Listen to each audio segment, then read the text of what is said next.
저를 지키려 하지 마십시오. 제가 여러분을 지키겠습니다. 이번에는 반드시 시대를 바꿔야 합니다.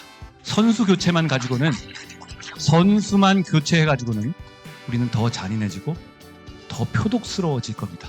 그동안에는 저에 대해서 공격이 오거나 그랬을 때 웬만하면 그냥 넘어가지 하는 식으로 넘겼었거든요. 이제는 저는 그러지 않으려 합니다. 주장들에 대해서 하나하나 반박하겠습니다. 저한테 궁금하면 물어보라고 하십시오. 제가 답하겠습니다. 이렇게 자문을 만들었냐 이렇게 말하는 분들도 계시는데요. 저는 그 말에는, 제가 다른 말은 다 듣고 다 경청하겠지만 그 말은 동의하지 않습니다. 오히려 저처럼 직언하는 분이 더 많았어야 한다고 생각해요. 그냥 기분 맞추고, 대통령님 자주 만나고 이런 분들이 많았잖아요. 그걸 자랑하면서 다녔던 분들 많잖아요. 그렇죠? 그 시간에 직언을 했었어야 한다고 생각해요. 저는 이 정부가 잘 되기를 누구보다도 바랬습니다. 이 정치 세력은 대단히 위험한 세력이고 위험한, 만약에 제가 이재명 대표같이 저런 사법 리스트를 가지고 대통령이 됐다고 생각해 보십시오. 나에 대한 범죄는 죄가 안 되게 바꿔버릴 거다라고 제가 그럴 것 같습니까? 이 대표는 어떨 것 같습니까? 그게 문제인 겁니다. 그게 차이인 거예요. 원론을 얘기한 겁니다. 제가 원론을 얘기한 겁니다. 원론일 수밖에 없는 게, 제가 그런 사법 리스크가 없잖아요. 그렇죠. 모셔볼게요. 한동훈! 안녕하세요. 안녕하세요. 안녕하세요. 잘 지내셨습니까? 저도 잘 지냈습니다.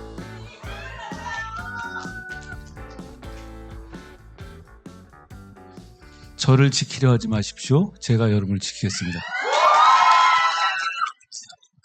저는 포기하지 않겠습니다.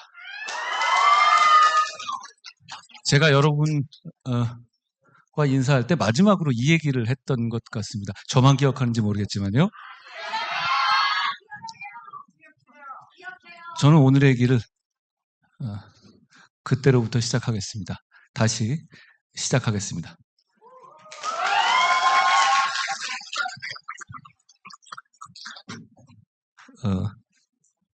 제가 바쁘게 살았더라고요. 이렇게 젊은 시절 이후에 제 생활을 돌아보니까 12월 24일 크리스마스 이브하고 크리스마스를 그냥 온전하게 쉬어본 적이 단 한 번도 없더라고요. 대개 일을 하고 지냈던 것 같습니다. 그 작년에는 비상대책위원장으로 가게 돼서 어떻게 해야 될지를 고민하고 준비하면서 지냈고요. 그 이전에도 계속 일을 하면서 보냈습니다. 그런데 이번 크리스마스는 완전히 처음부터 끝까지 제 시간이었어요.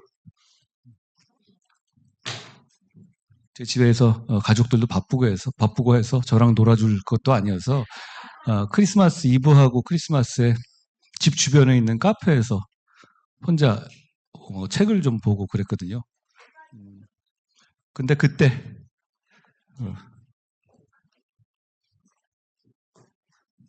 그 전까지, 그러니까 24일 이전까지는 12월 3일부터 12월 16일까지 얘기에 대해서 의식적으로 제가 생각을 안 했습니다. 머리를 좀 비워보려고 했거든요. 그런데 24일 날 혼자 이렇게 있는데 조금 있으면 제가 가지고 있었던 기억들이 금방 다 날아가 버리겠더라고요. 선후 관계도 조금씩 헷갈리기 시작하고, 예전엔 제가 안 그랬었는데 네. 점점 기억도 희미해지는 것 같았어요. 좀 지나가다 보면 뜨거운 마음과 뜨거운 기분이라든가 그런 감상만 남고, 팩트나 우리 모두가 알아야 될 기록 같은 것이 사라져버릴 것 같다는 생각이 들었습니다. 그래서 제가 24일하고 25일에 제가 카페에서 휴대폰으로 12월 3일부터 16일까지 있었던 일을 시간대별로 쭉 적어봤어요. 그게 바로 이 책의 출발점이었습니다. 제 책을 보시면 문장이 되게 단문이고 짧은 건데요. 짧을 텐데요. 제가 원래 하드보드 보일드 소설을 좋아해요. 단문을 좋아하는데 그것도 그거지만 휴대폰으로 문장을 쓰면 문장이 짧아집니다. 손 아프잖아요. 그래서 그게 제 문체의 사실 비밀이고요. 저는 이 말씀을 드리고 싶습니다. 여러분의 겨울은 어떠셨습니까?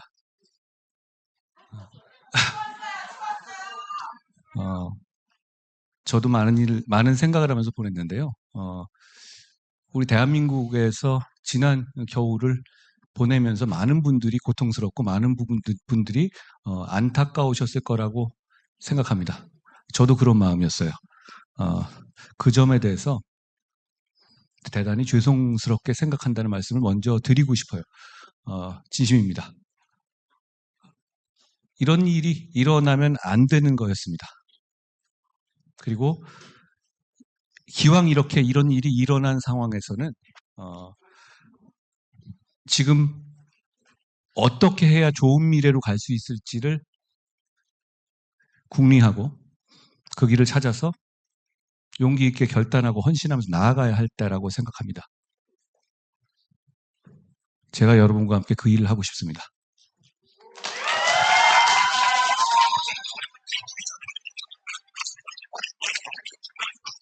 광장에 많은 분들이 나와 계시잖아요. 이쪽 저쪽에서. 그리고 그 광장에 나오는 인파들을 불편해 하시는 시민들도 많이 계시죠. 지금 이런 에너지가 나오는 건 우리 모두가 위험을 느끼고 불안해하기 때문이라고 생각합니다. 한쪽에서는 계엄령이 선포됐고 한쪽에서는 29번의 탄핵이 시도됐잖아요. 이런 시기가 없었습니다. 점점 말은 잔인해지고 있고 쓸 수 있는 무기는 다 쓰는 이런 상황까지 됐죠. 그리고 이대로 가다가는 정말 위험한 사람에 의해서 정말 위험한 정권이 들어설 수 있다는 불안감이 많은 사람들을 관통하고 있다고 생각합니다. 그게 저는 지금 이 광장과 우리 많은 국민들의 마음을 뒤덮고 있는 문제라고 생각합니다. 그 점에서 사실 우리는 이제 공통점을 찾는 작업을 할 때가 되지 않았나 생각합니다. 좋은 나라 만들고 위험한 나라가 되는 것으로부터 우리 스스로를 우리 모두와 우리의 미래를 구하는 것을 생각할 때가 됐다고 봅니다.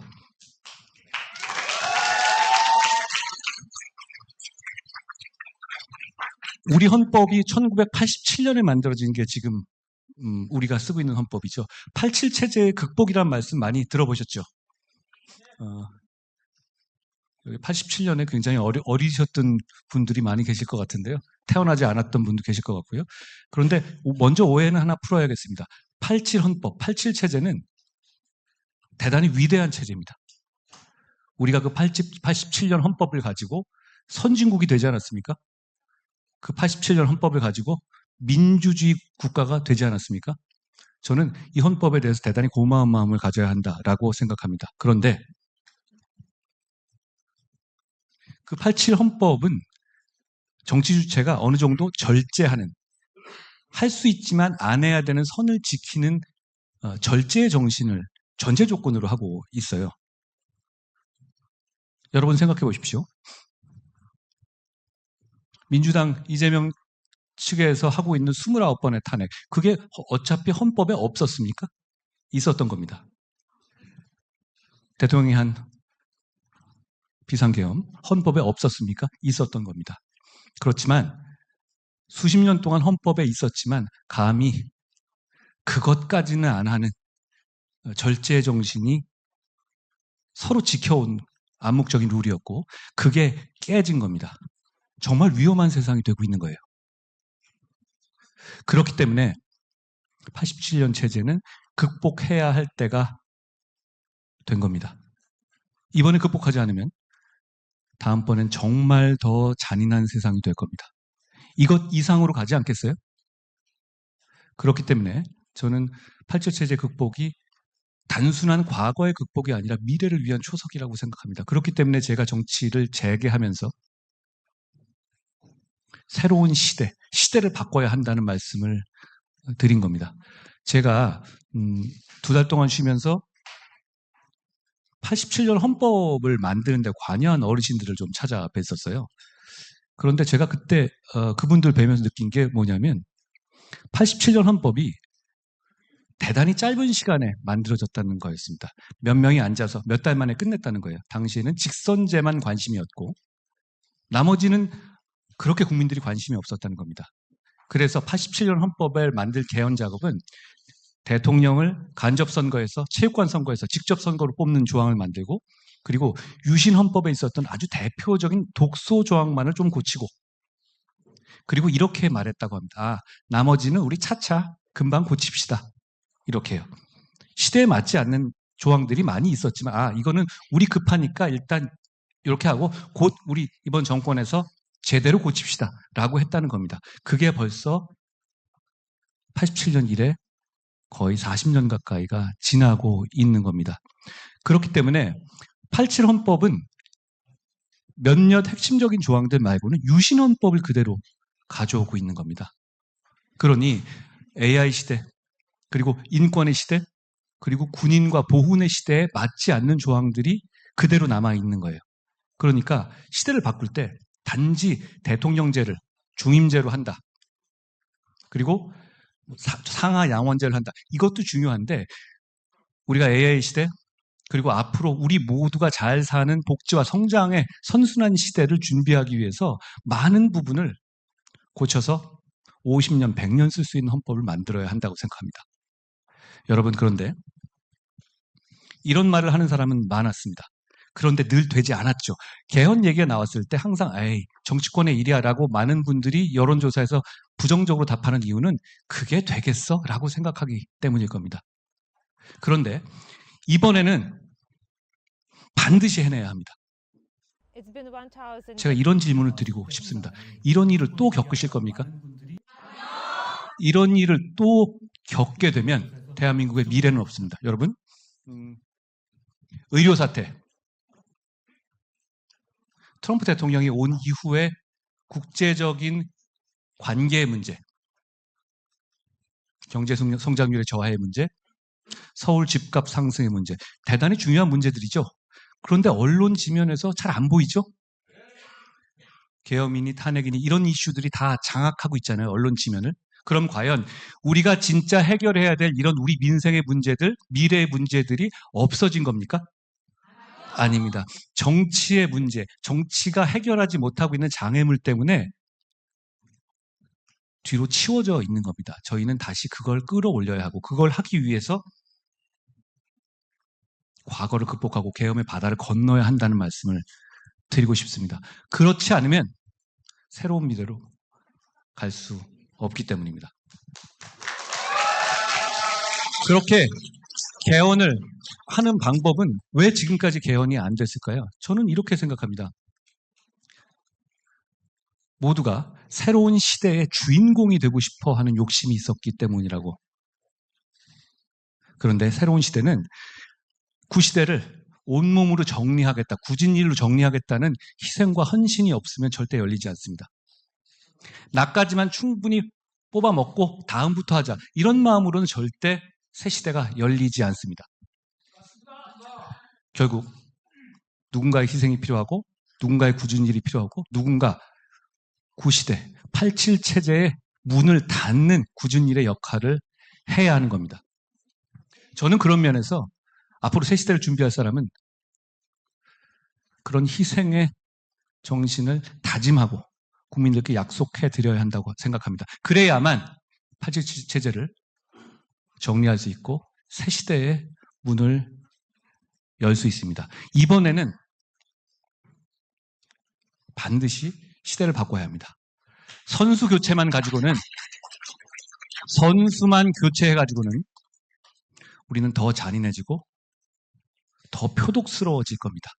그리고 그 과정에서 우리의 진짜 중요한 문제들은 모두 숨겨지게 될 것이고 우리는 역사의 뒤안길로 뒤처지게 될 겁니다. 그렇기 때문에 선수 교체가 아니라 시대 교체를 꼭 해야 한다는 말씀을 드리고 싶었습니다. 여러분 모두 다 아시는 말씀이겠지만 그래야 우리 모두 좋은 나라 만들 수 있지 않겠습니까?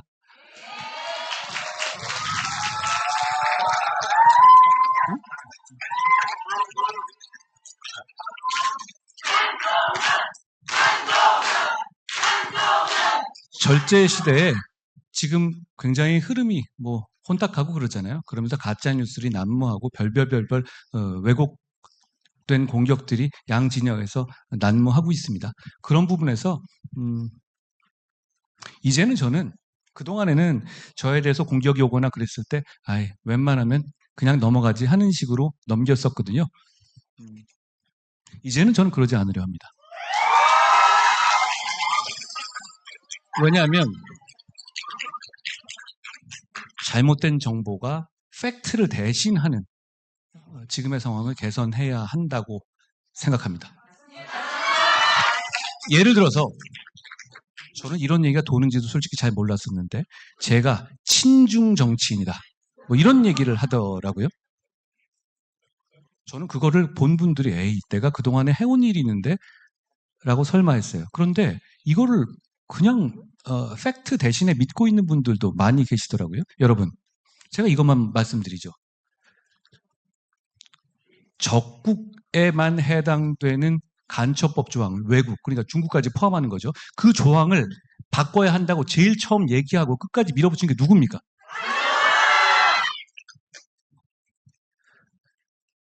영주권자의 영주권 부여 요건을 훨씬 강화해야 한다고 주장한 게 누구였습니까? 지금 외국인에게 지방 투표권을 주고 있죠? 그 투표 요건에 대해서 상호주의를 강화하자고 주장한 게 누구였습니까? 상호주의 강화를 설명드리면 이런 겁니다. 그 나라에서 우리나라한테 해주는 만큼만 해주겠다는 것이죠. 그 뜻은 뭐냐? 지금 현재 한 90% 정도의 외국인 투표는 중국인들입니다. 전 중국인들 비하하자는 취지가 아니에요. 실제로 많이 와 계시니까요. 그렇지만 중국에서는 대한민국이 중국에서 살고 대한민국 국민으로서 중국에 살고 계신 분들에게 투표권을 부여하고 있지 않습니다. 그러면 부여하면 안 되는 겁니다. 그러지 말자는 주장을 누가 강력하고 일관성 있게 해왔습니까? 부동산 토지 소유를 하는 경우에 영주권을 주는 경우가 있어요. 그 상한을 높인 게 누구였습니까? 불법 체류를 엄정하게 단속해서 지금까지 역대 최고로 법무장관 당시에 불법 체류를 단속했던 게 저 아니었습니까?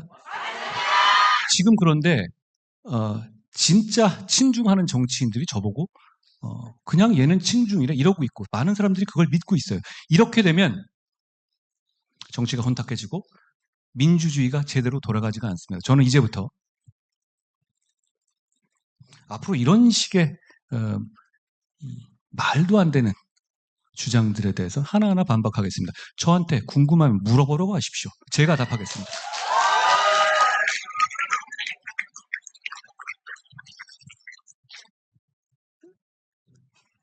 저한테 정치 왜 하느냐라고 물어봤을 때 저는 항상 이렇게 답해왔습니다. 앞으로도 그럴 거고 제가 정치 끝날 때까지 똑같은 말을 할 것 같아요. 저는 나라가 잘 됐으면 좋겠습니다.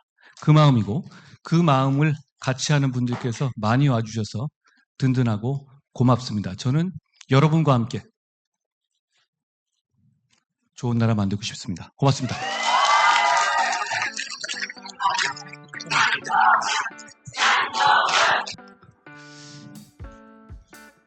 제가 처음에 정치 시작할 때 이렇게 얘기했던 것 같아요. 처음 이제 비상대책위원장을 수락하면서 우리가 선당후사란 말 굉장히 많이 쓰잖아요. 그런데 선당후사보다는 당보다도 사실 국민을 먼저 앞세워야 한다. 국민 먼저다. 이런 생각으로 선민후사라는 말을 만들어서 썼거든요. 근데 저는 그냥 만들어 쓴 말인데 옛날에도 조금 한두 번 나온 말이긴 하더라고요. 그 생각을 하면서 저는 초심을 생각했습니다. 그리고 제가 12월 3일부터 16일까지 좀 힘들었거든요. 어떤 면에서 힘들었냐면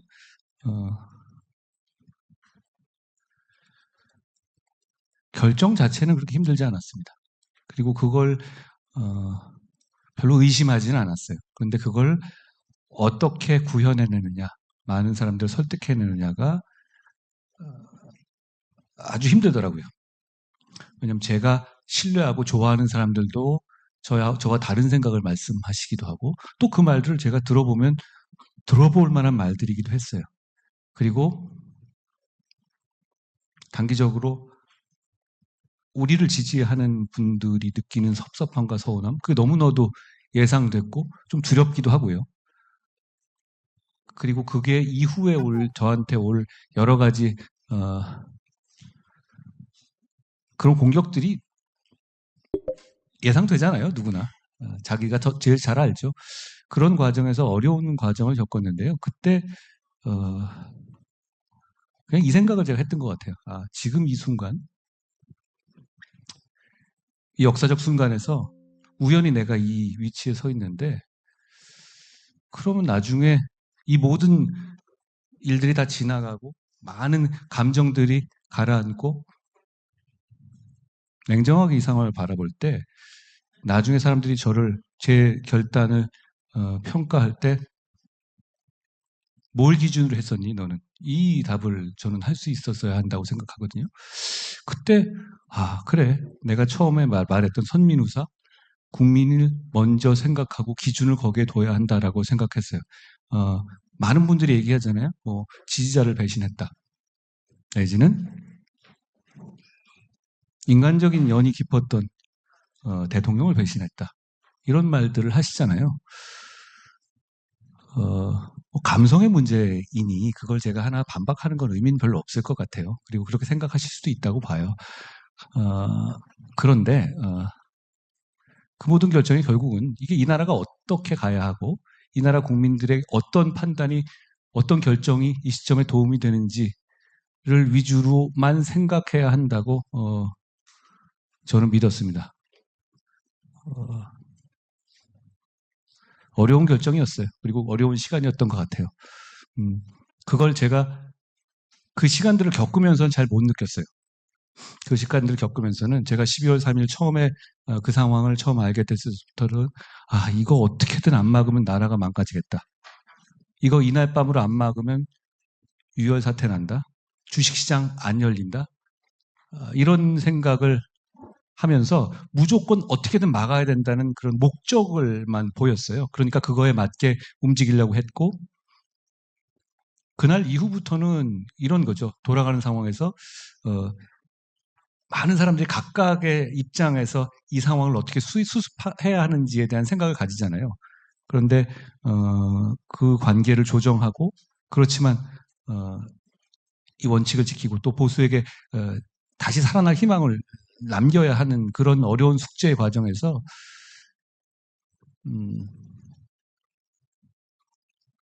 그때도 그냥 목적만 보고 달렸는데 지나고 보니까 이거 되게 어려운 상황이었구나라는 회고를 하게 됐습니다. 그런데 지나고 봐도 저는 국민을 먼저로 그 기준은 지켰던 것 같습니다. 그런 의미에서 그냥 책 제목을 줬던 것 같습니다. 이상했나요? 좋은 게 좋은 거라는 식으로 정치하면 세상은 안 좋아지고 정치인만 좋아진다.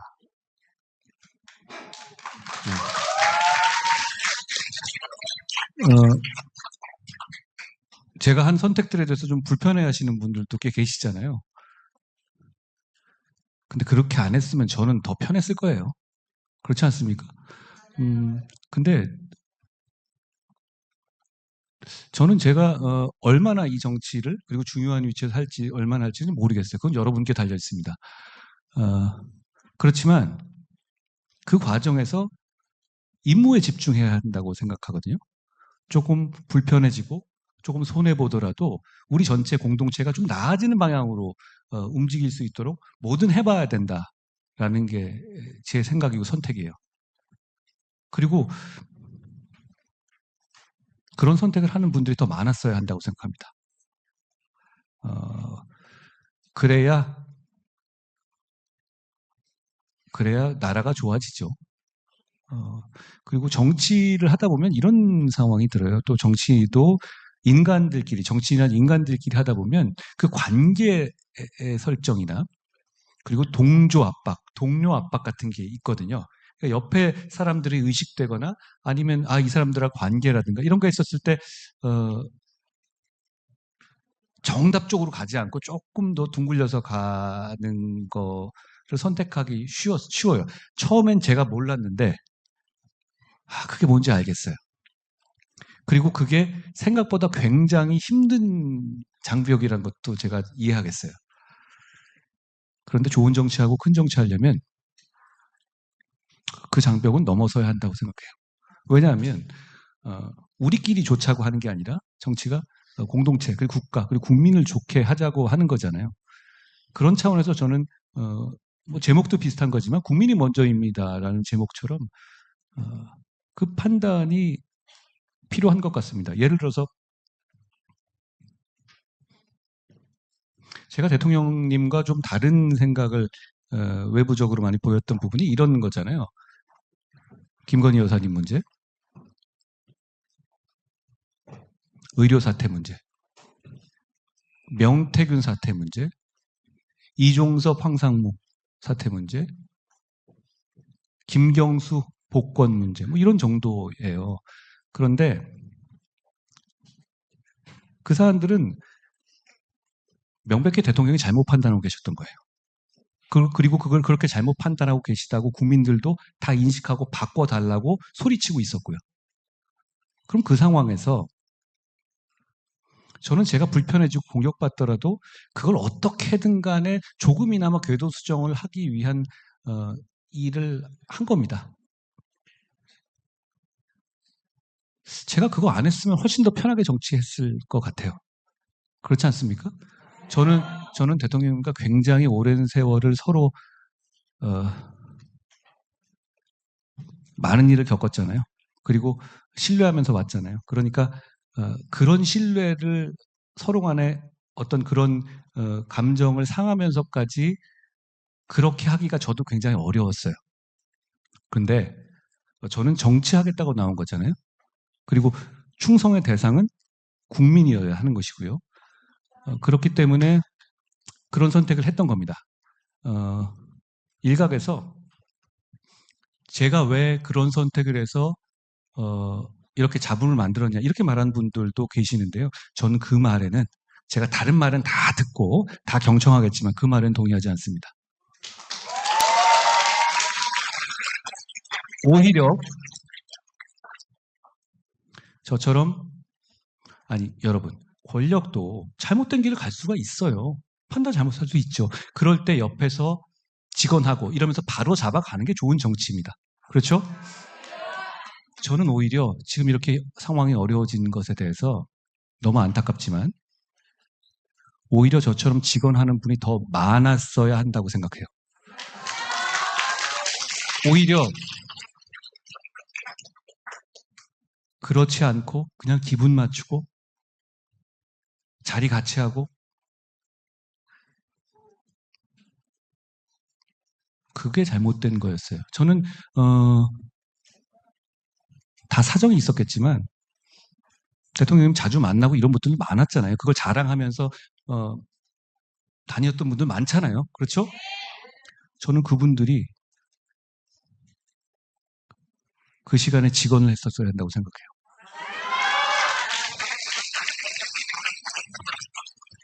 저는 이 정부가 잘 되기를 누구보다도 바랬습니다.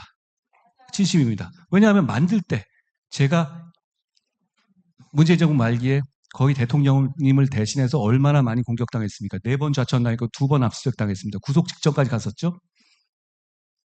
그리고 얼마나 많은 사람들, 여러분 포함해서 이 정부를 만들어내려고 얼마나 피눈물 흘리면서 싸웠습니까? 그런 정부기 때문에 끝까지 정말로 성공하기를 누구보다 바랬다는 말씀을 드립니다. 그러기 위해서 저는 직언할 수밖에 없었어요. 가만두면 나중에는 다 터질 텐데요. 그러면 같이 옆에서 웃고 있다가 그때 살짝 엉덩이 빼고 터지게 놔둡니까? 저는 그게 제 임무라고 생각하지 않았어요. 그리고 저는 앞으로도 그렇게 정치할 겁니다. 이재명 대표의 민주당을 보면 그 대척점에 서 있는 느낌도 지울 수가 없습니다. 대표님께서 보시기에 어떻습니까? 제가 87 체제의 극복이 필요한 이유 중에 하나라고 생각하는데요. 여러분, 대한민국 헌법에는 늘 탄핵제도가 있어 왔습니다. 그렇죠? 그렇지만 탄자를 꺼내는 거를 서로 눈치 봤어요. 그런데 이 사람은 29번을 하네요. 지능 레슬링 같은 진짜 막장 스포츠에서도 눈을 찌르면 안 된다는 정도의 암묵적인 룰은 있는 거거든요. 그런데 이분은 그냥 이 정치 세력은 그런 거 생각 없이 그냥 눈이라도 찌르겠다라고 나오는 겁니다. 결국은 자유민주주의 체제에서는 대단히 위험한 세력이고 위험한 사람들이다. 왜 무슨 걸로 이 세력을 생각할 때 이 사람들은 다수를 가지면 우리 사회의 기본적인 가치라든가 이런 거 반하더라도 그냥 이익이 되면 뭐든지 하겠다 이런 생각이 들지 않습니까? 여러분, 만약에 제가 이재명 대표 같이 저런 사법 리스트를 가지고 만약에 대통령이 됐다고 생각해 보십시오. 여러분은 제가 계엄령을 발동해서 사법부를 눌러버릴 거라고 예상하실 수 있어요? 그렇게 추측하실 수 있습니까? 아니겠죠? 법을 바꿔서 나에 대한 범죄는 죄가 안 되게 바꿔버릴 거다라고 제가 그럴 것 같습니까? 이 대표는 어떨 것 같습니까? 그게 문제인 겁니다. 그게 차이인 거예요. 자유민주주의의 기본을 지킨다는 것은 그런 기본적인 원칙에 관한 합의와 약속에 대해서 서로 믿음이 있는 거거든요. 저 정치 세력은 그 믿음이 없습니다. 그러니까 현재 대한민국에서 가장 위험한 사람이라고 제가 감히 말씀드리는 것이다 라는 말씀 정도 드리죠. 대표님 말씀에 참 모든 분들 공감하고 계시는데 여기서 한 가지만 이제 바로 잡자면 앞서 이제 제가 대통령이 되겠다면 이거는 그냥 일반적인 원론을 얘기한 겁니다. 제가 원론을 얘기한 겁니다. 원론일 수밖에 없는 게 제가 그런 사법 리스크가 없잖아요. 그렇죠. 갑자기 이재명 대표가 뭐 중도 보수 뭐 이런 얘기를 했어요. 중도 보수 얘기하면서 성장해야 된다 이런 얘기 하다가 이 대표님이 나타나고 나서 그 얘기 안 해요, 지금은. 이거 왜 그런 거라고 보십니까? 중도, 보수든 뭐든 하라고 말씀드리고 싶어요. 잘 되면 좋죠. 그런데 그렇게 얘기하고 빠지지 말고 논의의 틀로 올라오십시오. 제가 얼마 전에 상속세를 말씀드렸죠. 우리 보수는 항상 세금 문제가 나오면 부자 감세의 틀에 묶입니다. 저는 상속세를 낮추자는 것이 부자 감세 얘기하는 것이 아니에요. 왜냐하면 예를 들어서 보면 상속세는 원래 진짜 부자, 찐 부자들만 내는 세금으로 만들어진 거예요. 그런데 30년 동안 그 기준을 한 번도 안 바꿨어요.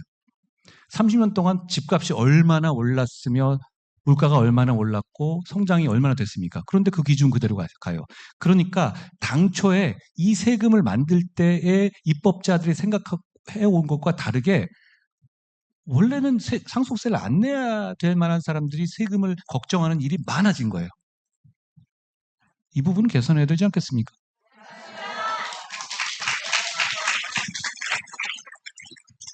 이 부분에 대해서 우리 국민의힘은 지속적인 문제를 제기해왔어요. 그렇지만 번번이 다수당인 더불어민주당에서 막혀왔죠. 그랬다가 지금 이재명 대표께서 상속세 얘기를 던졌어요. 18억, 마포 이런 데 생각하고 그분 계산이 빠르잖아요. 이렇게 하면 표가 어떻게 없다 이렇게 생각하시는 것 같은데 좋습니다. 그러면 정확한 입장을 가지고 논의하고 그리고 논의해서 결론을 내버리자고 말씀드리고 싶어요. 내가 뭐다, 나는 뭐다라고 자기를 규정할 게 아니라 그냥 진심을 보이고 실천하면 되는 겁니다. 저는 그걸 그렇게 비아냥거리고 싶지는 않습니다. 중도 보수. 제가 지향하는 바입니다. 당당히 나오셔서 좋은 정책을 만들어내자는 말씀을 드립니다. 근데 이미 한번 치고 이렇게 빠지신 것 같아요. AX 혁명은 어떤 겁니까? 많이들 쓰는 말 아실 것 같은데 AI 트랜스포메이션을 말하는데요.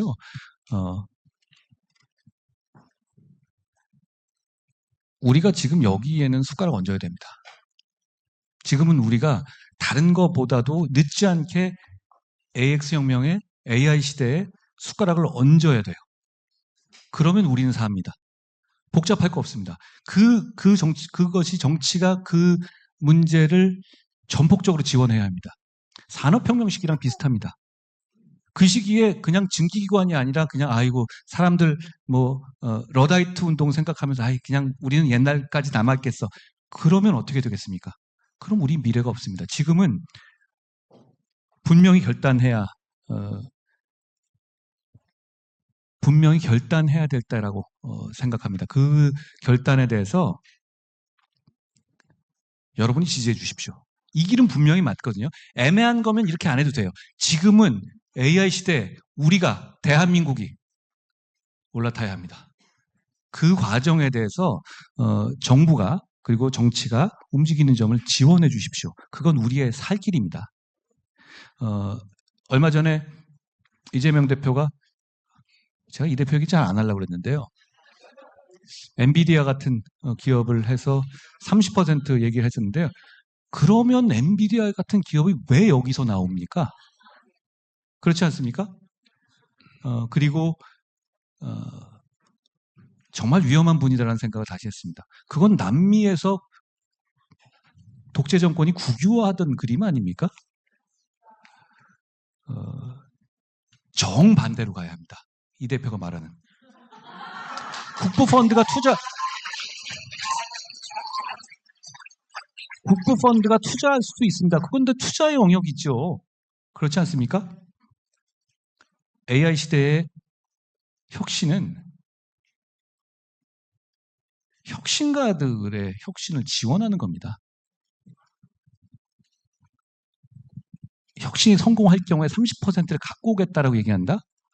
그럼 누가 그걸 하겠어요? 우리가 AI 시대와 반도체 시대를 준비하는 데 있어서 정부 영역에 할 것은 이런 겁니다. 전력 체제를 갖추는 거예요. 지금 대만은 TSMC가 있지만 정전이 됩니다. 원자력이 없거든요. 우리 원자력 갖고 있잖아요. 전기 충분합니다. 충분합니까? 전력망이 제대로 갖춰져 있지 않아요. 그거 제대로만 갖춰도 우리는 경쟁력이 있습니다. 우리는 다른 거 할 게 아니라 GPU 구해주고 전력 준비하고 이겁니다. 나머지는 민간이 해야죠. 우리가 뭘 압니까? 우리가 아는 정도는 뭐가 필요한지를 알고 전폭적으로 지원해주고 거기에 대해서 실패를 두려워하지 않게 제반 여건을 만들어주는 게 전부입니다. 괜히 폼 잡으면서 엔비디아 얘기하면 30% 갖고 간다? 아니 그럼 그 동네 창피한 일 아닙니까? 여러분 그참에 전 이 얘기도 드리고 싶어요. 우리의 전력 정책에 있어서 저는 아리백을 폐기해야 된다고 생각해요. 다소 도발적으로 들릴지 모르겠습니다만 지금 이재명 대표나 민주당은 자꾸 풍력이니 뭐니 기후 얘기하잖아요. 우리나라에 맞지 않습니다. 우리나라는 동서로 긴 나라가 아니에요. 우리나라에 맞지 않아요. 그리고 그런 이 신재생 에너지 같은 경우는 덕커브라고 해가지고 내내 발전이 되는 게 아니라 일정한 시간에는 안 돼요. 일정한 시간에 되지 않고 그러면 결국은 그걸로 인해 가지고 제한이 되는 부분이 너무 많이 있습니다. 그리고 송전성의 문제도 만들어지다. 그런 결국 저는 그러니까 지금 트럼프 시대는 결국 이런 거 아닙니까? 트럼프가 대통령이 된 이유는 뭡니까? 저는 핵심은 이거라고 봐요. 물가가 너무 높았잖아요.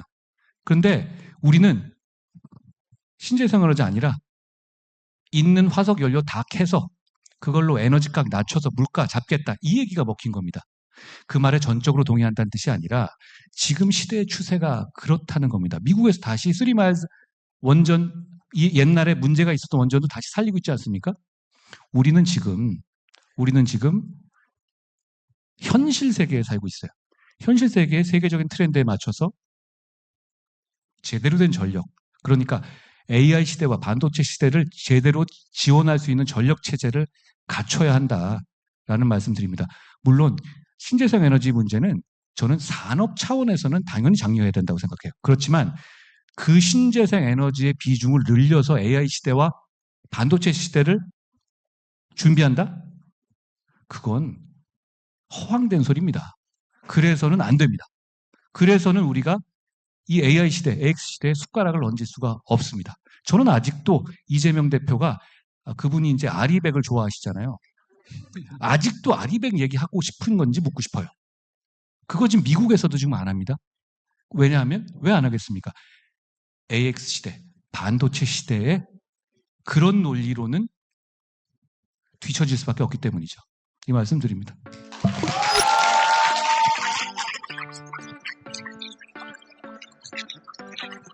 그 AX 시대에 대한 비전 또한 여러